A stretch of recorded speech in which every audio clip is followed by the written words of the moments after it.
Halo semuanya, di depan saya ada Poco F8 Ultra dan izinkan saya memperkenalkan beberapa tips screenshot yang tersedia di perangkat ini.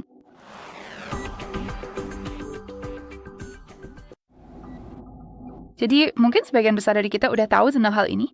Kita bisa ngambil screenshot hanya dengan menekan tombol power dan tombol volume bawah secara bersamaan, dan screenshot pun sudah diambil. Namun, bagaimana jika saya katakan bahwa kita punya dua opsi tambahan yang memungkinkan kita untuk mengambil screenshot? Dan menurut pendapat pribadi saya, cara-cara ini sedikit lebih nyaman untuk digunakan. Jadi, pertama-tama izinkan saya menunjukkan cara mengaktifkannya dan kemudian cara menggunakannya. Jadi, pertama-tama buka pengaturan, lalu ketuk pengaturan tersebut, dan di sini gulir ke bawah sampai menemukan pengaturan tambahan. Kemudian, gulir ke bawah lagi. Dan di sini kita punya dua opsi berbeda yang berhubungan dengan screenshot.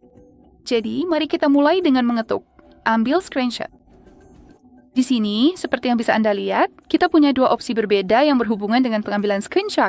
Kita punya yang ini, yang sudah saya tunjukkan sebelumnya. Dan di sini, geser 3 jari ke bawah. Jadi mari kita ketuk tombol pengalih untuk mengaktifkannya. Mari kita kembali. Dan sebelum kita mencobanya atau mengujinya, kita juga akan mengaktifkan opsi yang ada di sini, screenshot sebagian, yang merupakan tips lain untuk screenshot.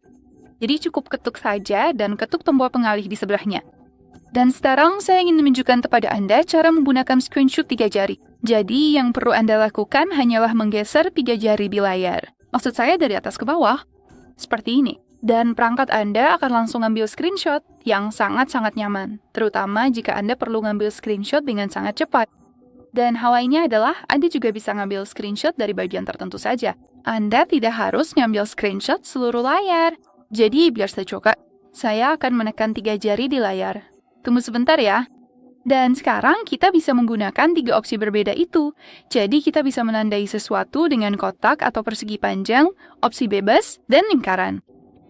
Jadi biar saya pilih lingkaran aja. Kenapa tidak?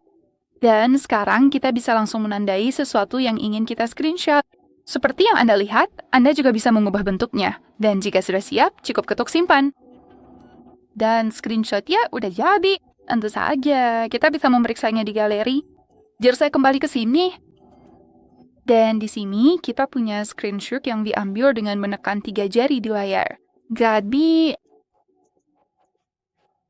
layak untuk mengambil screenshot dengan cepat. Baiklah, itu aja. Terima kasih banyak sudah menonton. Jangan lupa tekan tombol subscribe dan beri jempol ke atas.